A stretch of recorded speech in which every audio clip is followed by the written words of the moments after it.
स्वागत है आपके हमारे न्यूज़ नेटवर्क में। इस वक्त जो है हम दिल्ली से लगभग 70 किलोमीटर दूर या कहें हम दिल्ली से लगभग 60 से 65 किलोमीटर दूर इस वक्त मौजूद हैं। यहाँ पर मेरठ का कौन सा इलाका है और क्यों है यहाँ पर, तमाम चीज़ आप तक पहुँचाएंगे। लेकिन विषय बहुत गंभीर है, बहुत अहम है। इस विषय को आप पूरा वीडियो को एंड तक देखिएगा और एक एक बात को, एक तथ्य को समझिएगा। और समझने के बाद यदि आप इस तमाम वीडियो से और मेरे कैमरे के सामने इस वक्त जो लोग मौजूद हैं इनकी बातों से अगर सहमत हो तो प्रशासन तक, लोगों तक, देश के एक मोबाइल तक पहुँचाने का काम ज़रूर कीजिएगा। तो बहुत बहुत खैर मकदम आपका हाजी जी एक बार फिर हमारे चैनल में। हाजी जी, आपने हमारे पास इमीडिएट कॉल किया, कॉल करने के बाद हमें बुलाया। क्या गंभीर मुद्दा है, क्या गंभीर विषय है, उसके विषय में ज़रा सा बताएं। ये जो आप जिस ज़मीन पर खड़े हैं तो करीब 3 साल पहले ये कूड़ा का ढेर था। और ढेर भी ऐसा था कि जितनी आस बस बस्ती वाले थे मकान छोड़ के चले जाते थे, जमीन आग लगाया करते थे। अच्छा। उसकी विषैली आग से धुआं जो उड़ता था, जितने भी मरीज थे सांस वाले वो घर छोड़ के जाया करते। और हम 2-3 घंटे बाद घरों में वापसी आया। कौन सा इलाका पहले से? अहमदनगर गली नंबर 1 वार्ड 83 पड़ता है, मेरठ विधानसभा में आता है ये। हाजी जी, अच्छा ये बताइए कि ये लगभग कितनी ज़मीन होगी और यहाँ की जो आबादी है वो आबादी इस वार्ड के अंदर या इस वार्ड से आसपास जो लोग हैं लगभग कितनी आबादी का क्षेत्र और कितना पुराना क्षेत्र है, ये ज़रा बताएं। ये आबादी करीब 50 साल के करीब की हो गई है। अच्छा। सन 80 में यहाँ बसावट शुरू हो गई थी। सन 80 में? जी जी जी। अच्छा। काफ़ी मकान समस्या हैं और उस टाइम ये कह सकते हैं कि झोल था उस टाइम। अच्छा। पर उस टाइम क्योंकि यहाँ पूरी खेती बाड़ी होती थी। अच्छा। आदमी नहीं थे, सिर्फ जानवर ही रहते थे इतने उस टाइम पर उसके बाद में जैसे जैसे आबादी हुई तो ये झोल को एक कूड़ा घर के रूप में ले लिया गया।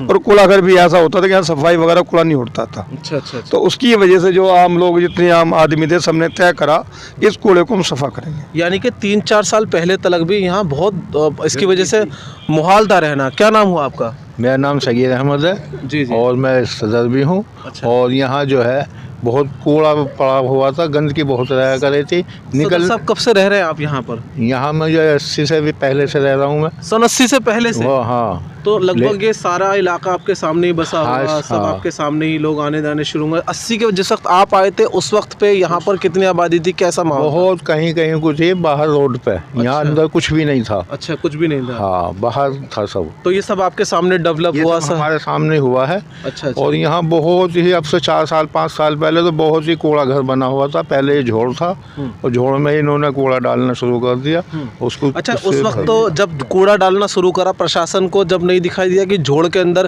क्योंकि मैं आपको बता दूं संचय विभाग के अकॉर्डिंग और मुख्यमंत्री जल संचय विभाग योजना के अंतर्गत एक मामला जो हम आपको और सभी को मालूम होना चाहिए कि किसी भी यदि कोई झोड़ है तो उसके संरक्षक का काम और उस झोड़ की साफ सफाई का काम प्रशासन के जिम्मे होता है, ताकि उसके अंदर गंदगी ना हो, बीमारी ना हो और साफ सुथरा पानी आए। एक चीज़ और बता देता हूँ मैं आपको कि झोड़ के अंदर कभी भी स्थानीय निवासियों का गंदा पानी नहीं जा सकता।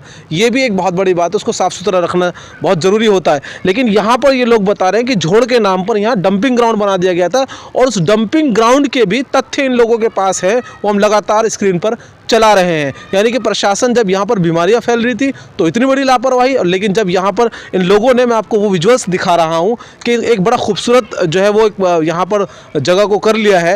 ये मैं आपको रैंप दिखाना चाहता हूँ। यहाँ पर जो है आपको पता होगा कि जो थायराइड के, शुगर के और अक्सर करके बहुत सारे मर्जों के अंदर जो डॉक्टर राय देते हैं कि आपको रनिंग करना चाहिए, दौड़ लगानी चाहिए, तो यहाँ पर सैकड़ों हज़ारों लोगों के लिए इन लोगों ने, चंद लोगों ने मिलकर व्यवस्थाएं बनाई। कॉलोनी निवासी ने आगे बातचीत करते हैं। सदर साहब, क्या जब यहाँ पर ये पूरा कूड़ा वूड़ा डाला जाता था तब यहाँ पर प्रशासन था या नहीं था, या यहाँ पर नगर निगम बन चुका था या नहीं बन चुका था? ये तो आप बता रहे हैं 3-4 साल पुरानी बात है। 3-4 साल पहले जो है नगर निगम बन चुका था। यहाँ से कूड़ा कभी उठा था कभी नहीं उठा था। अच्छा। और बहुत गंदगी हो जाया करे थी यहाँ पे, लोगों का निकलना बढ़ना दुश्वार था, पैदल चलने वाले भी रुक जाया करे थे। अच्छा। नहीं, लेकिन कूड़ा जो है, कूड़ा तो यहाँ पर मतलब कूड़ा इसमें पानी था उस वक्त या कूड़ा ही रहता था? बस कूड़ा रहता था, पानी। ठीक है, बात करते हैं। क्या नाम हुआ आपका? मेरा नाम मोहम्मद आरिफ है जी। मोहम्मद आरिफ साहब, कब से रह रहे हैं आप यहाँ पर? यहाँ हम रह रहे हैं जी, समझो जी 95 में से। सन 95 से रह रहे हैं। तो बस्ती बहुत कम थी, हम जब खेती बाड़ी थी यहाँ कैसे ये जो एक झोड़ जो है, एक तालाब जो है डंपिंग ग्राउंड में तब्दील हो गया था, कूड़े घर में तब्दील हो गया था, फिर क्या मेहनतें करी आपने, कैसे मतलब क्या क्या आपको सफ़र करना पड़ा इसको इस सतह पर लाने के लिए कि साफ़ सुथरा ये ज़मीन हो जाए? भाई इन्होंने क्या नाम है धरना प्रदर्शन भी करे, हाजी साहब जो है हाजी अफजाल साहब, इन्होंने काफ़ी मेहनत की और बाकी महल्ले के और बहुत सारे साथियों ने मेहनत करी है और सभी ने मिल करके इसमें पहले तो कूड़ा उठवाया यहाँ से। कूड़ा मेरे ख्याल में बड़े कितने डंपर, कम से कम 400 से 500 डंपर उठे। हाजी कितने समय प्रदर्शन करना पड़ा था आपको? आपने वो सारे क्या 1 साल तक धरने पे रहे हैं। अच्छा। और नगर निगम के अधिकारी आते रहे, उन्होंने हमसे वादा भी करा था कि हम इसे पार्क के रूप में विकसित करेंगे और ये पेड़ भी उन्हीं के आए हुए हैं और समरसेबिल भी निगम का लगाया हुआ है। आपने इसके लिए जब ये कूड़ा हटवाया था, ये तमाम चीज़ें करी थी, प्रशासन को लिखित में दिया था? ये भी लिखित में दिया था, लिख के ही कूड़ा घर हटा है। उसकी जो लिखित कूड़ा हटने की उसकी कॉपी भी हमारे पास है। अब ये दोबारा से तमाम चीज़ें कब क्यों उठने लगी? क्योंकि मैं देख रहा हूँ कि कैमरा पर्सन से कहूँगा कि वो दिखाएं तमाम चीज़ें कि यहाँ पर जो है आप अगर देखेंगे जूम करके तो ये सामने जो है ये समरसीवर और टंकी का इंतज़ाम हुआ है रैंप के स्टार्टिंग वाले पॉइंट पर ही जहाँ पर गेट है। और ये कुछ ब्लू कलर के यहाँ पर मैं देख रहा हूँ कि बाउंड्री वॉल नुमा जो है यहाँ पर तारों के लिए, ये शायद प्रशासनिक ही जो है पोल लगे हुए हैं, प्रशासन के ही पोल लगे हुए हैं ब्लू कलर के, ताकि हदबंदी की हुई है यहाँ पर। ये तमाम चीज़ें हमें नज़र आ रही हैं। तो फिर अचानक से ये दोबारा से तालाब में तब्दील होने की बात कहाँ से शुरू हुई और क्यों शुरू हुई? ये जो स्थानीय पार्षद हैं उनके दोबारा एक एप्लीकेशन लिखी गई। उन्होंने कहा कि इस ज़मीन का भू माफिया और उपयोग कर सकते हो, कब्जा सकते हैं। अच्छा। उसी के ऊपर उन्होंने कह भाई जब तालाब है तो तालाब खुदवाया जाए। जबकि हम पार्षद से भी कहेंगे वो मौजूदा टाइम की जो स्थिति वो बतानी चाहिए थी कि यहाँ पेड़ भी हैं और पार्षद ने ऐसी शिकायत दी कि यहाँ पर कुछ भू माफियाओं का अंदेशा लग रहा है कि भूमि को कब्जा सकते हैं। जी। अच्छा, और उस तरह की एप्लीकेशन देने के बाद दोबारा फिर क्या रहा? जब उन्होंने एप्लीकेशन दे दी तो प्रशासन भी चाहता है कि उसकी ज़मीन खाली हो जाए, जबकि यहाँ किसी का कोई कब्जा नहीं, आप ज़मीन खाली देख सकते हैं और इसकी हदबंदी भी करा रखी है। हमने उनसे भी अनुरोध करा कि यहाँ अगर लेकिन भू माफिया जैसी यहाँ पर कोई चीज़ नज़र आ नहीं रही है, क्योंकि मैं देख रहा हूँ कि इस ज़मीन से लगते हुए जितने भी मकान हैं उनमें से एक भी मकान ऐसा नहीं है जिसके बैक साइड में कोई गेट खुला हुआ हो, या कोई भी मकान हमें इधर अगर हम राइट साइड पर जाएं तो हमें भूमाफियाओं का मतलब क्या होता है? भूमाफिया वहाँ कब्जा करते हैं और कब्जा करने का तरीका ये होता है कि अगर मान लो इनका यहाँ पर मकान है तो इन्होंने कोई लैट्रिन बाथरूम बना ली इधर थोड़ी थोड़ी करके। मैं कैमरा पर्सन से कहूँ मेरे साथ चले और साथ चल के दिखाएं जरा। दूसरी तरफ हम दिखा रहे हैं कि इस ज़मीन के पार्क के एंट्रेंस गेट में ही राइट साइड में एक सरकारी स्कूल है जो कि खुद गवर्नमेंट का प्रशासन का, जो मुख्य मार्ग से लेकर इस स्कूल के मुख्य मार्ग से लेकर लगभग पूरा बैक तलक जो स्कूल की ही बाउंड्री हमें नजर आ रही है। तो भू माफियाओं जैसी कोई यहाँ पर बात नजर नहीं आ रही है, तो फिर क्यों पार्षद को इस बात से तकलीफ है वो हमें समझ नहीं आता कि इस बात से क्या तकलीफ हुई है पार्षद को कि जिसकी वजह से जो है उन्होंने इस तरह का स्टेप उठाया है। और अगर मौजूदा पार्षद को अगर इस बात को स्टेप उठाना था तो हम ऐसे कई सारे विभाग को जो है वो तथ्य बता सकते हैं जहाँ पर आसपास की बहुत सारी जमीन जो गवर्नमेंट की है और वहाँ पर जो है भू माफियाओं ने एक्चुअल में जहाँ भूमाफिया कब्जा कर रहे हैं वहाँ पर जब प्रशासन की नजर नहीं जा रही। मैं बहुत बहुत खैर मकदम है आपका। क्या नाम हुआ आपका? मौलाना सिराज कासमी। कासमी साहब, कितने वक्त से आप यहाँ पर मौजूद हैं? हम लोग 1986 से इसी वार्ड में रहते हैं। अच्छा, 1986 से आप यहीं रहते हैं? जी जी जी। चलिए, आप यहाँ के एक जिम्मेदार नागरिक भी हैं, तो आपको यहाँ पर क्या लगता है, क्योंकि आपको लगता है कि जो है ये कुछ जिस तरह का आरोप लगाया जा रहा है या जिस तरह का प्रशासन को जो है इंटीमेशन दिया जा रहा है कि जी भूमाफिया यहाँ पर कब्जा कर लेंगे, ऐसा कुछ लग रहा है आपको क्या? देखिए, भूमाफिया तो बहुत बड़ी बात है। यहाँ तो कोई छोटा भी वो नहीं है, जो बिल्कुल छोटे स्तर के आदमी हैं, बिल्कुल रोज़मर्रा के काम करने वाले, सुबह को जाते हैं, शाम को अपने रोटी रोज़ी लेकर आते हैं, मजदूर किस्म का आदमी, हाथ मजदूर, वो लोग भी क्या है इसमें अपना चंदा दे रहे हैं।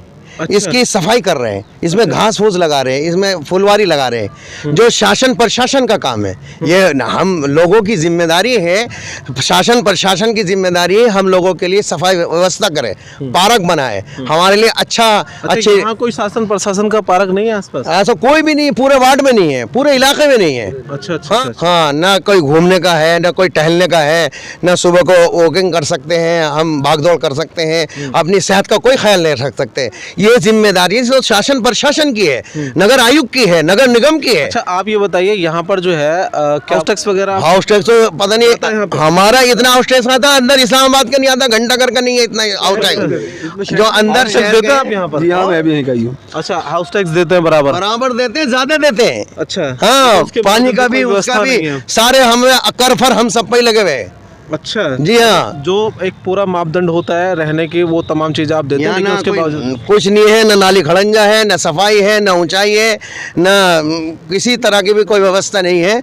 हमारी उनकी जिम्मेदारी है वो लोगों से आकर यहाँ मालूमात करें, लोगों के पास आए, लोगों का ख्याल देखें, लोग क्या चाहते हैं, पब्लिक क्या चाहती है, पब्लिक का आश्वासन लेना चाहिए, उनका एतमाद में लेना अच्छा, चाहिए। यहाँ पर आप माननीय जो मौजूदा सांसद अग्रवाल साहब हैं उनसे हमारे मीडिया के माध्यम से क्या गुहार लगाना चाहेंगे, क्योंकि हमें पूरी उम्मीद है कि हमारी ये वीडियो यहाँ के मौजूदा सांसद जरूर देखेंगे।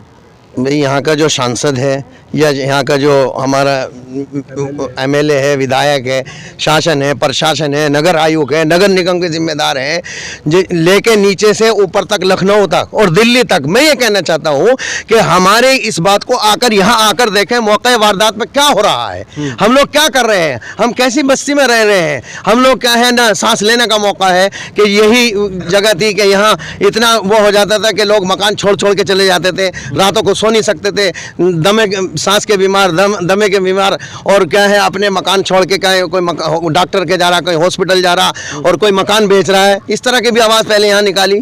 तो लोगों के यहाँ रेट बिल्कुल कम हो गए थे। अब अल्लाह का फजल है कि आप खड़े हैं, आप यहाँ 2 मिनट खड़े नहीं हो सकते थे, ये बयान नहीं ले सकते थे आप।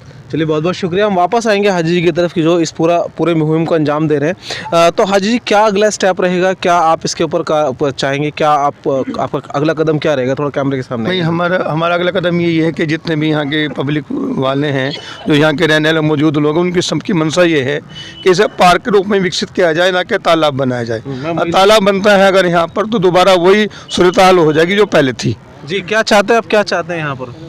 जो हाजी जी ने कहा, मेरा नाम सलीम अंसारी है, जो हाजी जी ने कहा है कि मौजूदा हालात में प्रशासन शासन देखे कि क्या स्थिति है इस वक्त, ये पहले जैसी कूड़ादान बदबूदार ये स्थिति ना बनाने की कोशिश करें। यहाँ के जो सभासद हैं उनसे कहें या उनको तवज्जो दी जाए इस बात की। क्या क्या क्या फ़र्क महसूस हो रहा है आपको कि यहाँ पर? क्या नाम है आपका? जी मेरा नाम शमीम है। अच्छा, ये जो यहाँ पर ये कूड़ाघर खत्म होने के बाद यहाँ पर चलने फिरने की व्यवस्था हुई, आप भी आती हैं यहाँ पर वॉकिंग करने के लिए? जी बिल्कुल आती हूँ मैं, बराबर आती हूँ जब से ये चालू हुआ। जब से ये चालू हुआ है तो स्वास्थ्य में कुछ फ़र्क है? हाँ जी, घूमने फिरने का भी हर चीज़ का आराम है, पेड़ पौधे हैं, हमारे बहन भाई बड़े भैया छोटे भैया सब करते हैं, इसकी सेवा कर रहे हैं, इसकी देखभाल कर रहे हैं। अच्छा। कि ये हमारी लेडीज़ के लिए तो एक प्रशासन को लिख के दिया गया है कि आप लोग सब मिलके कब्जा करना चाहते हैं उस पर? जी नहीं, ऐसा कैसा कब्जा कर लेंगे, हम कहाँ कब्जा कर, लाख आदमी है। हमें तो आता भी नहीं, बोलना बतलाना भी नहीं आता, पहली बार है जो यहाँ आके खड़े हुए। और बहुत अच्छा लगा कि सब मिलकर जुलकर तुम भी हमारा काम करें। धन्यवाद। मैं आपको बताना चाहता हूँ कि महिलाएं यहाँ पर खुश हैं, बच्चे खुश हैं इस तमाम कोशिश के बावजूद, और बिल्कुल ये निर्विरोध हम बताएंगे कि आपको एक बताना चाहता हूँ कि यहाँ पर तमाम जो देख रहे हैं, मैं दोबारा से आपको दिखाना चाहता हूँ कि कोई घर ऐसा नहीं है जिसके एक भी कोई गेट पीछे की तरफ खुला हो। हाँ, ऊपर की तरफ लोगों ने छोटे छोटे रोशनदान ज़रूर खोले हुए ताकि उनको फ्रेश एयर मिल जाया करे, लेकिन शायद हो सकता है कि अगर यहाँ पर दोबारा से अगर यहाँ पर झोड़ बनाया गया, तालाब बनाया गया, तो यहाँ के लोगों की जो स्थिति है वो वहाँ काफ़ी दयनीय हो जाएगी, क्योंकि प्रशासनिक को मौजूदा जितने भी हमने झोड़ देखे हैं, हम अक्सर आपको बता दें कि झोड़ अक्सर जो तालाब होते हैं वो तालाब स्थानीय निवासियों की पहुंच से लगभग बाहर होते हैं, कॉलोनी के बाहर होते हैं या गांव के बाहर होते हैं। दूसरी बात ये कि हम वो भी तथ्य आपको दिखा रहे हैं कि अक्सर करके खुद मेरठ के अंदर, अगर ये मेरी बात यहाँ के मौजूदा डीएम तक जाए, मौजूदा सांसद तक जाए, तो हम आपको वो तथ्य दिखा रहे हैं। यहाँ पर एक इलाका है जहाँ पर हमें लोगों ने बताया कि सूरजकुंड, जो कि प्रशासनिक ज़मीन के ऊपर लगभग काफ़ी बड़ी तादाद, बहुत बड़ी आबादी सूरजकुंड के अंदर प्रशासनिक ज़मीन पर बसी हुई है।